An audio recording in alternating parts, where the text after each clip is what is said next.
Yo, what is up guys, and welcome back to McAtee's Entertainment. I'm your host as always, Adam McGahee. So, naturally, you guys know me as the Marvel Zombies guy here on YouTube.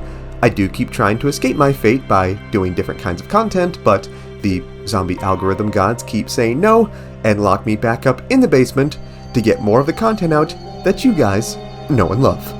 Anyways, my internal imprisonment aside, I'm coming back at you guys with some more gory goodness from our favorite zombie superheroes and villains.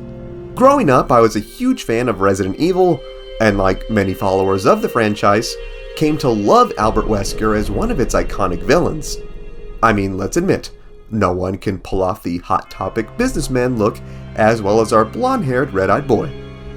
During the holidays late last year, I picked up the next-gen version of Ultimate Marvel vs. Capcom 3, because I legit have not played it since like high school, and come on guys, this was honestly the last time Marvel vs. Capcom was truly great. Given the nature of these games since their inception, we do see characters from the respective Marvel and Capcom franchises fighting in flashy, over-the-top 3v3 matches.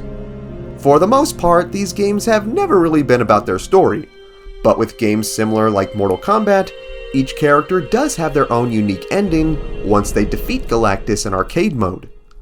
One character's ending in particular that truly piqued my interest was none other than our boy Wesker, which causes me to believe that he of all people may actually be responsible for the creation of the Marvel Zombies virus itself.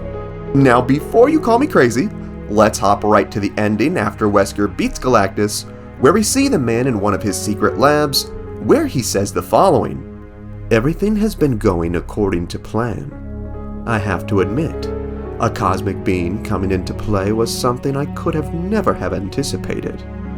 Galactus's appearance made him the primary target of every hero on Earth, leaving me to their own devices. A grave miscalculation on their part. They were easy enough to capture in their weakened state. Now I can test their compatibility with the Ouroboros virus." Now, it was after this monologue that we see Wesker looking over this experiment he was talking about, which were a number of Marvel heroes such as Jean Grey, Captain America, and Spider-Man, all suspended in tanks. Here we witness him deliver one final line saying, "Only time will tell if these fine specimens will become the next Alexia or the next Lisa Trevor." For us Resident Evil fans, we would know Wesker is referring to Alexia Ashford and Lisa Trevor, two very difficult and nearly unkillable monsters from the beloved series.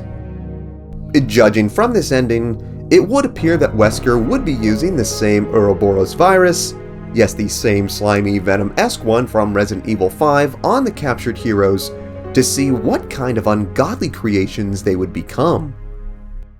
The signs would point to the Wesker of this Earth would proceed with these experiments, perhaps resulting in the creation of this dimension's Marvel Zombies virus, which, as we know, would utterly decimate its original homeworld of Earth 2149. While on the surface, this of course is a fun little nod to the horrifying comic franchise, there may be more than meets the eye here, given the little backstory we get to the Marvel Zombies virus in the story Marvel Zombies Dead Days. Toward the beginning of this comic, we see Magneto aboard Asteroid M looking on in horror as the virus broke out and all the world's heroes started ruthlessly killing and eating any innocent person in their path.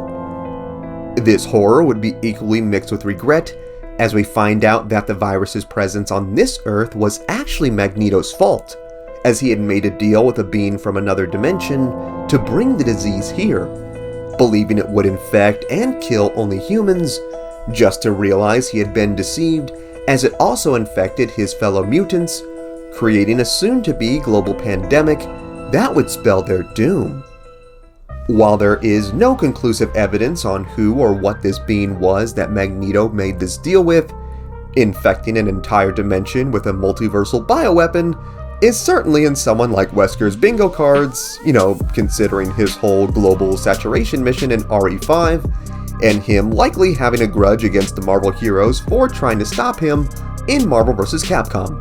And Wesker is certainly the type of dude who won't let something go. I mean, come on, the dude's downward spiral into global terrorist supervillain all started back in RE1 when Chris Redfield laughed at the guy and called him a loser. Is this?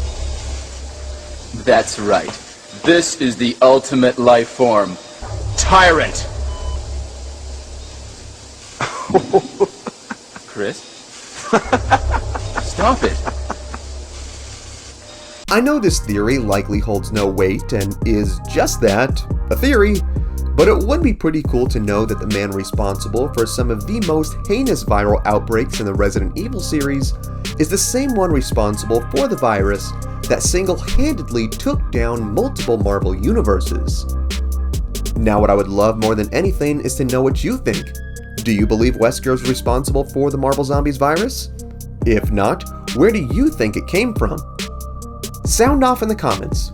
Also be sure to give this video a like, subscribe to the channel, and tap the bell icon to be notified of all of our latest videos.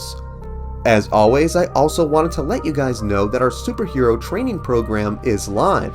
If you're ready to get your confidence back and finally get in the superhero shape you've always dreamed of, you can follow me on Instagram at McGady'sFitness. You can shoot me a message with code SUPER, and I'll send you our free Summer Shredded Spider-Man program. Here's to your superhero origin story. Thank you guys so much for watching. Remember, you are awesome and loved. God bless, and I'll see you in the next one.